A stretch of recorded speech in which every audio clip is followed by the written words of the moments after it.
नमस्कार दोस्तों, आज इस सत्र में आप सभी का हार्दिक स्वागत और अभिनंदन है। आशा करते हैं आप अच्छे होंगे, स्वस्थ होंगे और अपनी पढ़ाई अच्छे से कर रहे होंगे। आज हम चर्चा आपसे यहाँ पे करेंगे कि कारक क्या होते हैं, कारक कितने प्रकार के होते हैं। ये बहुत ही महत्वपूर्ण टॉपिक्स है। प्रत्येक प्रतियोगी परीक्षा में यहाँ से प्रश्न बनाए जाते हैं और वो जो प्रश्न होते हैं वो थोड़ा जटिल भी होते हैं और कुछ प्रश्न ऐसे होते हैं जो आसान भी होते हैं। तो इसको हम एक बेहतर तरीके से समझेंगे कि कारक किस प्रकार से हम पहचानें कि हमारी परीक्षा में आसानी से हम प्रश्नों को हल कर सकें। तो आइए देखते हैं कारक। तो यहाँ पे शब्द क्या लिखा हुआ है, कारक। कारक को इंग्लिश में केस कहते हैं और हिंदी में अगर हम यहाँ पे बात कर लें तो इसे क्या कहते हैं, तो पर्सन कहते हैं। जबकि संस्कृत के विद्वानों ने इसे क्या कहा है, तो विभक्ति चिन्ह भी कहा है। तो अगर हम आपसे कहें कि कारक क्या है, तो अगर मान लो मैंने एक वाक्य लिख दिया, तनु तनीषा डंडे पीटा, ये एक वाक्य लिख दिया मैंने, तनु तनीषा डंडे पीटा। तो इस वाक्य को पढ़कर आप ये देख रहे हैं कि इसका कोई भी एक सुव्यवस्थित भाव नहीं निकल रहा है या इसका अर्थ नहीं निकल रहा है। तो इसलिए अगर हम यहाँ पे चिन्हों का कुछ प्रयोग कर लें, जैसे तनु ने तनीषा को डंडे से पीटा, तो ये क्या हो जाएगा, तो ये हमारा हो जाएगा पर्सन। यानी कि अब संज्ञा शब्दों के मध्य भाव निकलने लगा, संज्ञा और क्रिया के मध्य भाव निकलने लगा। तो इससे यह स्पष्ट होता है कि कारक ऐसे चिन्ह होते हैं, ऐसे विभक्ति चिन्ह होते हैं जो वाक्य का भाव स्पष्ट करने के लिए प्रयोग किए जाते हैं। यानी कि कारक चिन्हों के द्वारा संज्ञा क्रिया के बीच संबंध स्थापित होता है, या आप यह भी कह सकते हैं कि संज्ञा और संज्ञा के बीच भी क्या होता है, तो संबंध स्थापित होता है। तो ये आशा करते हैं आपको समझ आ गया होगा कि कारक क्या होते हैं। तो अगर हम इनकी परिभाषा यहाँ पर लिखना चाहें तो यह कह सकते हैं कि जो हमारे कारक चिन्ह होते हैं वो संज्ञा का क्रिया से, संज्ञा का क्रिया से, संज्ञा का क्रिया से संबंध, संज्ञा का क्रिया से संबंध बताने के लिए, क्रिया से संबंध बताने के लिए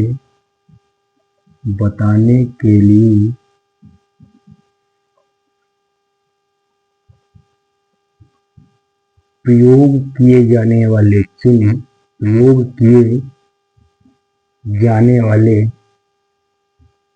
चिन्हों को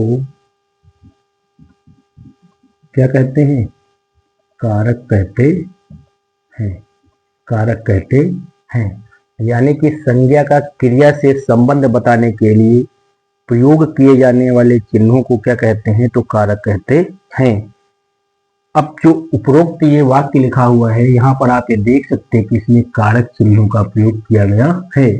इसी तरह से एक दूसरी टिप्पणी है कि कुछ वाक्यों में कारक चिन्हों का प्रयोग नहीं होता है, कारक चिन्हों का प्रयोग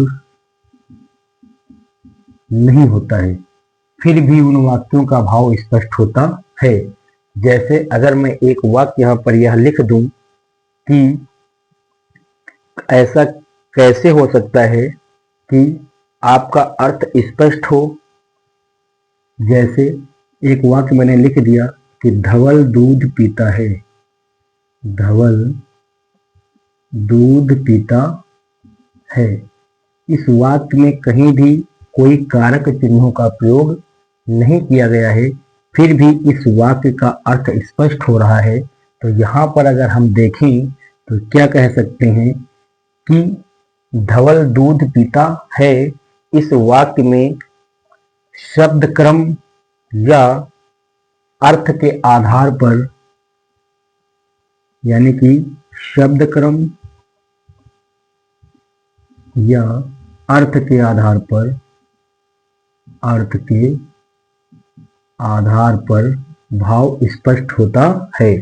तो हम यह स्पष्टीकरण दे सकते हैं कि कारक जो चिन्ह होते हैं उसमें चिन्ह हो भी सकता है, कारक चिन्हों का प्रयोग हो भी सकता है, और कुछ ऐसे वाक्य होंगे जो बिना कारक चिन्हों के भी हो सकते हैं, और वो क्या करेंगे, अपना स्पष्ट भाव देंगे। किसके आधार पर देंगे, तो अर्थ के आधार पर देते हैं। तो ये हमारी बात हो गई किसकी, कारक की। अब अगर हम आगे आपसे कहें कि बात कर लें कि कारक के प्रकार कितने होते हैं, कारक के प्रकार कितने होते हैं, तो कारक सामान्यतः 8 प्रकार के होते हैं हिंदी विषय के लिए। हिंदी में जो कारक होते हैं वो कितने प्रकार के होते हैं, तो 8 प्रकार के होते हैं। 8 प्रकार के होते हैं। कभी टिक करने को आ जाए बहुविकल्पी प्रश्न में तो आप कितना टिक करेंगे, 8 टिक करेंगे। भैया कितना टिक करेंगे, तो 8 टिक करेंगे। तो यानी कि हिंदी में 8 कारक होते हैं। इसी तरह से अगर हम आपसे यहाँ पे देखें कि विभक्ति क्या होती है, विभक्ति किसे कहते हैं, विभक्ति किसे कहते हैं, तो आप यह कह सकते हैं कारकों के बोध कराने के लिए या कारकों का बोध करने के लिए, कारकों का बोध करने के लिए, बोध करने के लिए, कारकों का बोध करने के लिए संज्ञा या सर्वनाम के, संज्ञा या सर्वनाम के, सर्वनाम के कारकों का बोध करने के लिए संज्ञा या सर्वनाम के आगे जो प्रत्यय लगाए जाते हैं, संज्ञा या सर्वनाम के आगे जो प्रत्यय लगाए जाते हैं, जो प्रत्यय लगाए जाते हैं क्या कहलाते हैं, विभक्ति चिन्ह या विभक्तियां कहलाती हैं। जैसे ने है, से है, के द्वारा है, के लिए है, पर है, में पर है, ये सब क्या हो गए हमारे, तो क्या हो गए, विभक्तियां हो जाती हैं। हिंदी में ये नहीं होती इसलिए इनको हम परसर कह देते हैं, लेकिन संस्कृत में होती हैं। तो ये मैंने कभी प्रश्न आ जाए कि विभक्ति क्या होता है, तो आप कह सकते हैं कारकों का बोध करने के लिए संज्ञा या सर्वनाम के आगे जो प्रत्यय लगाए जाते हैं क्या कहलाते हैं, तो विभक्ति कहलाते हैं। अब अगर हम यहाँ पर आपसे बात कर ले कि जो विभक्तियां होती हैं ये सामान्यतः 2 तरह की होती हैं। कितने तरह की होती हैं, तो 2 तरह की होती हैं। ये हमेशा कितने तरह की होती है, 2 तरह की होती हैं। एक होती है विश्लिष्ट और दूसरी होती है संश्लिष्ट। एक होती है विश्लिष्ट और एक होती है संश्लिष्ट, है ना। तो एक हो गई विश्लिष्ट और एक हो गई हमारी संश्लिष्ट। विश्लिष्ट का तात्पर्य यह होता है कि ऐसी विभक्तियां जो संज्ञाओं के साथ आती हैं। किसके साथ आती हैं, संज्ञाओं के साथ आती हैं। और संश्लिष्ट का मतलब यह होता है कि ऐसी विभक्तियां जो किसके साथ आती हैं, सर्वनाम के साथ आती हैं, सर्वनाम के साथ आती हैं। सर्वनाम आप लोग जानते हैं जो संज्ञा के स्थान पर प्रयुक्त शब्द होते हैं क्या कहलाते हैं, तो सर्वनाम कहलाते हैं।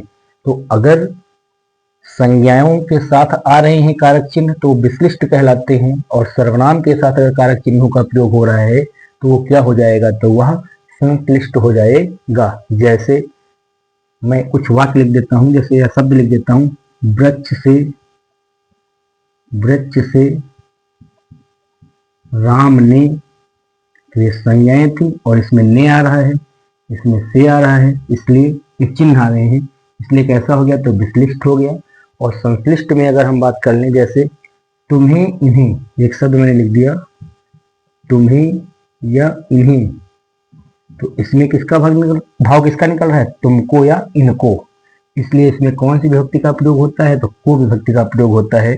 जबकि यहाँ पे हम ये भी लिख सकते हैं कि वृक्ष ने भी हो सकता है, वृक्ष से भी हो सकता है, राम ने भी हो सकता है, तो यहाँ पे संज्ञा शब्द है उसके साथ चिन्ह है इसलिए विश्लिष्ट हो गया। और यहाँ पे क्या है, सर्वनाम शब्द है, और जैसे तुम्हें और इन्हें, इसमें भाव किसका छुपा है, को, तुमको या इनको, तो यहाँ पे को विभक्ति का प्रयोग करते हैं सर्वनाम के साथ, तो क्या होता है, इसे संश्लिष्ट कहते हैं। तो ये आशा करते हैं आपको बेहतर समझ आ गया होगा कि विश्लिष्ट क्या होते हैं और संश्लिष्ट क्या होते हैं। अब अगर हम बात करते हैं आगे कर्ता कारक की, किसकी करते हैं, तो कारक के प्रकारों की हम बात करते हैं। और कारक के कारकों में सबसे पहले हम जिसकी बात करते हैं वो है हमारा कर्ता कारक।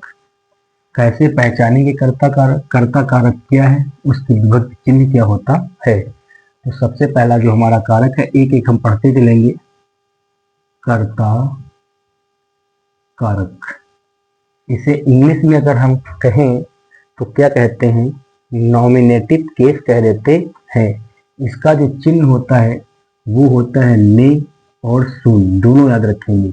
कभी कभी चिन्ह होता है तो उसे ने कहते हैं, चिन्ह नहीं हो तो क्या होता है, शून्य कहते हैं। कभी कभी बहुत सरल प्रश्न नहीं आ जाए कि कर्ता कारक की विभक्ति क्या होती है, चिन्ह क्या होता है, तो नहीं होता है और शून्य होता है।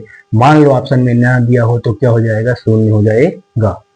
तो अब अगर हम देखें कि कर्ता कारक क्या है, जैसे मैं वाक्य लिख देता हूं, पारुल ने नृत्य किया, नृत्य किया। सारे के सारे हम वाक्य के द्वारा समझेंगे तो बेहतर आपको समझ उत्पन्न होगी। दूसरा मैंने वाक्य लिख दिया, पारुल चली गई, पारुल चली गई, चली गई। ये दो वाक्य यहाँ पर लिखे गए हैं, पारुल ने नृत्य किया और पारुल चली गई। तो यहाँ पे अगर हम देखें तो पारुल ने नृत्य किया, काम किसने किया, पारुल ने किया। और यहाँ लिखा है पारुल चली गई। एक में चिन्ह दर्शाया गया है और एक में चिन्ह नहीं दर्शाया गया है, लेकिन काम दोनों में किसने किया है, तो पारुल ने किया है। तो जहाँ कहने का तात्पर्य यह है कि जिसके द्वारा कार्य किया जाता है वह क्या कहलाता है, तो कर्ता कारक कहलाता है।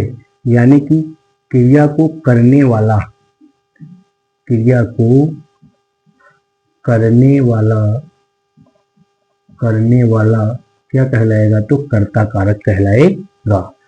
अगर हम किसी भी वाक्य में कौन से प्रश्न कर दें, किससे कर दें, कौन से प्रश्न कर दें, तो हमेशा क्या मिलेगा, तो कर्ता मिलेगा। कौन नृत्य किया, तो पारुल ने नृत्य किया, क्या मिल गया, कर्ता मिल गया। पारुल चली गई, कौन चला गया या कौन चली गई, तो पारुल चली गई। इन दोनों वाक्यों में अगर हमने कौन से प्रश्न कर दिया तो कर्ता आपको यहाँ पर स्पष्ट हो गया। तो इन दोनों वाक्यों में अगर हम देखें तो ये कह सकते हैं कि जब विभक्ति ने का प्रयोग नहीं हुआ है, जब विभक्ति इसमें ने का प्रयोग नहीं हुआ है, इस वाक्य में विभक्ति का प्रयोग नहीं किया गया है, तो इसे हम क्या कहते हैं, इस शब्द को, यानी कि कर्ता कारक भी दो तरह के होते हैं। यानी कि जो कर्ता होता है वो कितने तरह का होता है, दो तरह का होता है। एक हमारा हो जाएगा अप्रत्यय, अप्रत्यय कर्ता, अप्रत्यय कर्ता। इसी का अगर हम दूसरा नाम आपसे कह दे तो इसका दूसरा नाम हम क्या कह सकते हैं, तो इसे हम कहते हैं प्रधान कर्ता। क्या कहते हैं, प्रधान कर्ता, प्रधान कर्ता। यानी कि जब कोई कर्ता में चिन्ह ना आया हो तो वो जो कर्ता होता है वो क्या होता है, तो अप्रत्यय कर्ता कहलाता है, या यह प्रधान कर्ता होता है। यानी कि ये प्रधान करता है, मुख्य करता है। क्योंकि पारुल चली गई, इसमें क्या हो गया, इसे अप्रत्यय कर्ता कह सकते हैं, प्रधान कर्ता कह सकते हैं। जबकि इस वाक्य में अगर हम देखें, इधर कर देते हैं, इस वाक्य में अगर देखें तो यहाँ पे क्या हो जाएगा, कर्ता लगा हुआ है और किसके साथ लगा हुआ है, तो चिन्ह के साथ लगा हुआ है, इसलिए इसे हम संप्रत्यय कर्ता कहते हैं। क्या कहते हैं, संप्रत्यय कर्ता कहते हैं। यानी कि जब चिन्ह लगा हो तो उसे क्या कहते हैं, संप्रत्यय कर्ता कहते हैं, या इसे अप्रधान कर्ता भी कह देते हैं, अप्रधान कर्ता भी कह देते हैं, अप्रधान कर्ता भी कह देते हैं। तो अब आप समझ गए होंगे। कि कर्ता क्या होता है, क्रिया को करने वाला क्या कहलाता है, कर्ता कहलाता है। कर्ता कारक में अगर कौन से प्रश्न कर दें तो क्या मिल जाएगा आपको, कर्ता मिल जाता है। कर्ता कितने प्रकार के होते, तो 2 प्रकार के होते हैं। अगर कर्ता के साथ कारक चिन्ह ने का प्रयोग किया गया है तो वो संप्रत्यय कर्ता कारक या अप्रधान कर्ता कारक कहलाएगा। अगर कर्ता कारक में अप्रत्यय कर्ता कब कहेंगे, जब उसके साथ चिन्ह न लगाया गया हो, तो ये अप्रत्यय कर्ता या प्रधान कर्ता कहलाता है। आशा करते हैं आपको ये बेहतर समझ आ गया होगा। अब अगर हम देखें, ये तो आपने पढ़ लिया, कर्ता कारक की डिफिनेशन पढ़ ली, कर्ता कारक कितने प्रकार के होते हैं ये पढ़ लिया। अब अगर हम यहाँ पे देखें कि जो कर्ता कारक होते हैं उनके साथ चिन्ह किस प्रकार से लगाए जाते हैं, चिन्ह कैसे लगते हैं। तो अगर मान लो हमारे पास क्रिया कैसी है, अगर हमारे पास क्रिया सकर्मक है, सकर्मक, या जो हमारा कर्ता कारक का जो वाक्य है वो सकर्मक है, कैसा है, सकर्मक है, तो उसके साथ हमेशा क्या होता है, विभक्ति ने का प्रयोग किया जाता है। विभक्ति ने का प्रयोग किया जाता है। यानी कि यदि सकर्मक वाक्य है तो वहां पे कौन सा चिन्ह दर्शाया जाएगा, ने चिन्ह लगाया जाएगा। जैसे अगर हम यहाँ पे वाक्य लिख दें आपके सामने, एक राम ने रोटी खाई, राम ने रोटी खाई, तो क्या खाया, जब क्या से प्रश्न कर देते तो रोटी खाई, तो क्या से प्रश्न करने पे उसमें कर्म निहित नहीं है, निहित नहीं है, वाक्य में दिया गया है बाहर से, इसलिए क्या होगा, सकर्मक होगा। यानी कि ऐसी क्रियाएं जो कर्म लेती हैं बाहर से वो क्या होती है, सकर्मक होती हैं, और इसलिए इसमें किस चिन्ह का प्रयोग करते हैं, तो ने चिन्ह का प्रयोग किया जाता है। तो अगर क्रिया सकर्मक है तो वहां पे हमेशा कौन सा चिन्ह आएगा, ने चिन्ह आएगा। इसी तरह से अगर मैं एक वाक्य और लिख दूं कि दानिश ने चॉकलेट दी, दानिश ने चॉकलेट दी, तो यहाँ पे देने का कार्य किसने किया, दानिश ने किया। क्या दिया, तो चॉकलेट दी, क्रिया क्या है, दी, तो चॉकलेट दिया, इसलिए यहाँ पे चिन्ह क्या आ गया, तो ने आ गया। तो यदि वाक्य में सकर्मक है, सकर्म यानी कि कर्म दिया गया है, तो हमेशा ने चिन्ह लगेगा, और अगर कर्म नहीं दिया होता तो फिर ने चिन्ह नहीं लगता। अब इसी तरह से अगर हम देख लें क्रिया कैसी हो, अकर्मक हो, तब क्या हो जाएगा, और बेहतर आपको सकर्मक अकर्मक हम क्रिया के चैप्टर में पढ़ेंगे, तो इसलिए यहाँ पे देख लीजिए क्या हो जाएगा आगे, अकर्मक हो। तो जब क्रिया अकर्मक होती है तो ने चिन्ह का प्रयोग नहीं किया जाता है, तो ने चिन्ह का यहाँ पर प्रयोग नहीं किया जाता है, ने चिन्ह का प्रयोग यहाँ पर नहीं किया जाता है। यानी कि यहाँ पे हम ने चिन्ह का प्रयोग नहीं करते हैं। जैसे देखिए एक वाक्य हम यहाँ पे आपको समझाते हैं, नम्रता पढ़ती है, नम्रता पढ़ती है, तो जब नम्रता पढ़ती है, ये अकर्मक क्रिया है, इसी में कर्म निहित है। ऐसी क्रिया जिसमें कर्म स्वयं निहित हो, वो क्रिया भी हो और कर्म भी दोनों का कार्य करती, तो उसे अकर्मक कहते हैं, यानी कि बाहर से कर्म नहीं देना पड़ता है। तो यहाँ पे नम्रता पढ़ती है, इसलिए जो नम्रता है उसके बाद हमने किस चिन्ह का प्रयोग नहीं किया है, ने चिन्ह का प्रयोग नहीं किया है। ये हो गया अकर्मक, यानी कि कर्ता कारक अगर सकर्मक है तो उसमें ने चिन्ह का प्रयोग होगा, अकर्मक है तो ने चिन्ह का प्रयोग नहीं होता है। इसी तरह से अगर हम देखें कि अगर वाक्य कर्मवाच्य या भाववाच्य का हो, अगर वाक्य कर्मवाच्य या भाववाच्य का हो, भाववाच्य का हो, यदि कर्म कैसा हो, ये तीसरा हो जाएगा, यदि कर्ता कर्मवाच्य या भाववाच्य का होता है तो वहां पर क्या किया जाता है, से विभक्ति चिन्ह लगता है। क्या लगता है, तो से विभक्ति चिन्ह लगता है। यानी कि कर्ता कारक में ही सकर्मक में ने लगता है, अकर्मक में ने नहीं लगता है, और कर्मवाच्य या भाववाच्य होता है तो वहां ने का प्रयोग ना कर हम क्या प्रयोग करते हैं, से कारक चिन्ह का प्रयोग करते हैं। जैसे अगर यहाँ पर हम वाक्य लिख दें आपके सामने, ममता से चित्र बनाया गया, मान लो मैंने वाक्य लिख दिया, ममता से चित्र बनाया गया, चित्र बनाया गया, तो किससे चित्र बनाया गया? ममता से चित्र बनाया गया।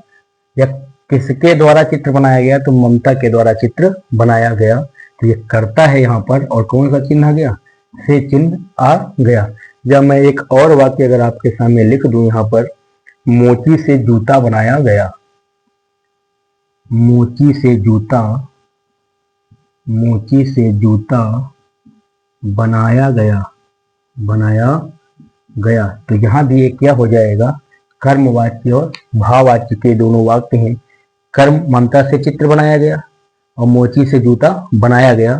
तो जब भी कर्मवाच्य या भाववाच्य के वाक्य आएंगे तो वहां पे किस कारक चिन्ह का प्रयोग करेंगे? तो से कारक चिन्ह का प्रयोग करेंगे।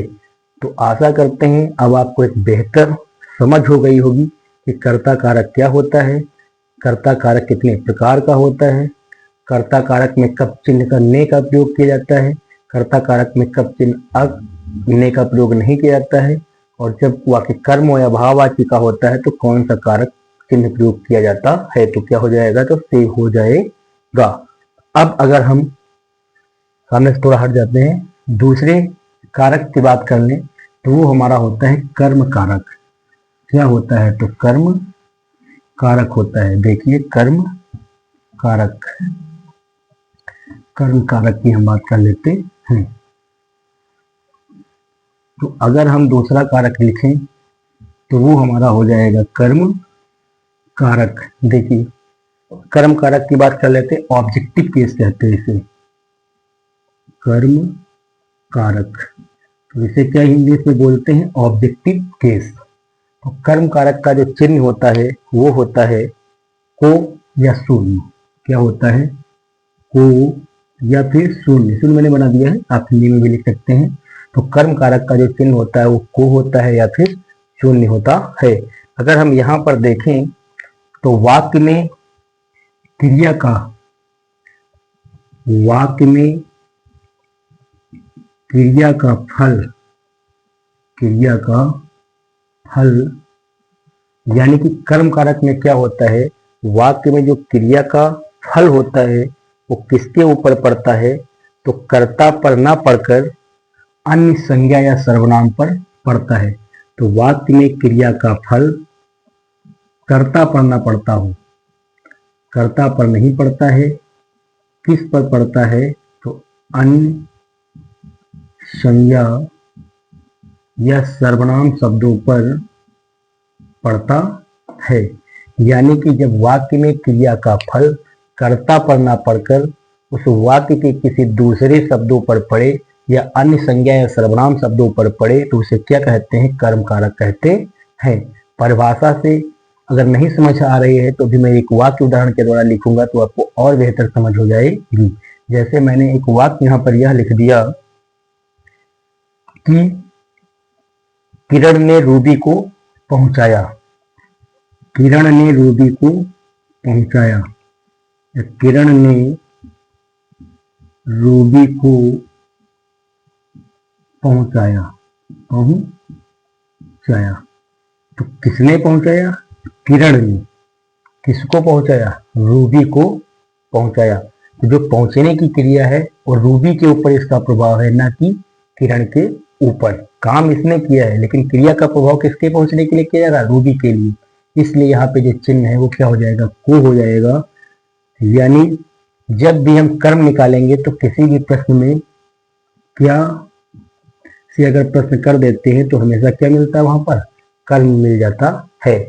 तो आशा करते आपको समझ आ गया होगा। इसमें भी अगर हम उसी तरह से देखें, यदि क्रिया कैसी है? सकर्मक है, सकर्मक है, तो जो चिन्ह है हमारा को, इसका प्रयोग किया जाता है, इसका प्रयोग किया जाता है।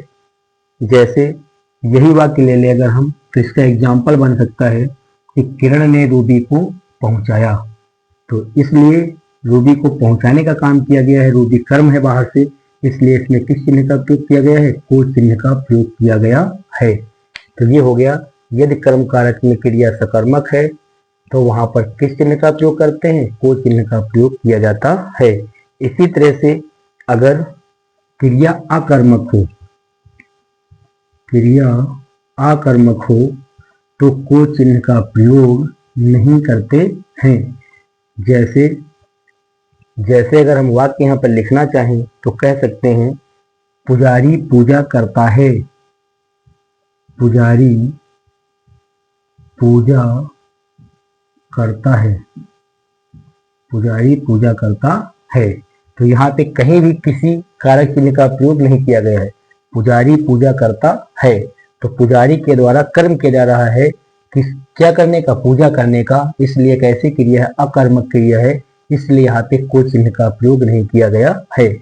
इसी तरह से अगर हम देखें तो एक और शब्द यहाँ पे कह सकते हैं कि जब क्रिया कैसी थी? सकर्मक थी। तो ये कैसी थे? प्राणिवाचक संज्ञाएं थी। क्या थी? प्राणिवाचक संज्ञाएं थी। यानी कि जब प्राणिवाचक संज्ञाएं प्रयोग की जाती हैं सकर्मक के रूप में तो हमेशा चिन्ह को लगाया जाता है। और अगर हम यहीं पे देख लें कि अगर अप्राणिवाचक संज्ञाएं आ जाएं, अप्राणिवाचक संज्ञाओं का प्रयोग हो तब क्या होता है? तो अप्राणिवाचक संज्ञाओं के प्रयोग पर को विभक्ति चिन्ह आता है। क्या आता है? यहाँ पर को विभक्ति चिन्ह आता है। सही का मतलब आता है। जहाँ पे नकारात्मक भाव होता है मैं क्रॉस का चिन्ह लगा देता हूँ, या आपको मुझे ज्यादा लिखना ना पड़े और कुछ समझ बेहतर आ जाए। तो अप्राणिवाचक संज्ञाओं में अगर हम देखें तो को चिन्ह का प्रयोग किया जाता है। जैसे जूते को पालिश करवा लो, सॉरी, जूते को पालिश करवा लो, जूते को पालिश करवा लो। तो यहाँ पे आप देख सकते हैं किसको पालिश करने की बात की जा रही है? तो जूते को पालिश करवा लो। ये अप्राणिवाचक संज्ञा है, इसलिए चिन्ह कौन सा आ गया? को चिन्ह यहाँ पर आ गया। तो अब आशा करते हैं आपको कर्म कारक बेहतर तरीके से समझ आ गया होगा। तो कर्म कारक क्या होता है? जब क्रिया का फल कर्ता पर न पढ़कर किसी अन्य संज्ञा या सर्वनाम शब्दों पर पड़ता है तो उसे कर्म कारक कहते हैं। यदि कर्म सकर्मक है या क्रिया यहाँ पे सकर्मक है तो ये प्राणिवाचक संज्ञा होगी, इसलिए यहाँ पर क्या होगा? को चिन्ह आएगा। जैसे किरण ने रूबी को पहुंचाया तो ये प्राणिवाचक है। आकर्मक जो क्रिया होती है उसमें को चिन्ह नहीं आता है। जैसे एग्जाम्पल मैंने कह दिया पुजारी पूजा करता है, तो ये किस कारक का है? तो कर्म कारक का वाक्य है। अप्राणिवाचक संज्ञाओं में अगर देखें तो को चिन्ह आता है। जैसे जूते को पालिश करवा लो, तो ये हो गया कर्म कारक। अब हम अगले कारक की बात आपसे करते हैं। तो जो हमारा अगला कारक है, अगर यहाँ पे हम देख लें तो वो कारक क्या होगा? हमारा कर्म कारक के बाद जो कारक आता है वो आता है करण कारक। करण कारक, करण कारक। देखिए करण कारक, करण कारक, करण कारक। तो जब भी हम बात करेंगे करण कारक की इंस्ट्रूमेंटल केस की बात करते हैं, इंग्लिश में इंस्ट्रूमेंटल केस कहते हैं। तो जब भी हम करण कारक की बात करेंगे तो इसका चिन्ह जो होता है से या के द्वारा होता है, से या के द्वारा होता है। करण का मतलब यहाँ पे क्या होता है? जिससे क्रिया की जाए, जिससे क्रिया की जाए। तो क्रिया किसी न किसी चीज से की जाएगी, इसलिए वो क्या बन जाएगा? साधन बन जाएगा। यानी कि जब साधन का भाव निकल रहा हो किसी वाक्य में, क्रिया संपन्न किससे हो रही है, उस साधन का हल निकल आए तो वो क्या हो जाएगा? तो करण कारक हो जाएगा। तो हमें करण कारक में क्या देखना होगा? क्रिया किसके द्वारा की जाती है, यानी किस वस्तु या किस रूप में हम कर रहे हैं, उसका साधन क्या है, वो क्या होता है? तो करण कारक होता है। जैसे अगर मैं एक वाक्य यहाँ पर आपसे लिख दूं कि क्या होगा यहाँ पर, जैसे मैं एक वाक्य लिख दूं कि मान लो मैंने एक वाक्य यहाँ पे, एक छोटा सा वाक्य मैं सबसे पहले लिख रहा हूं कि गांव वाले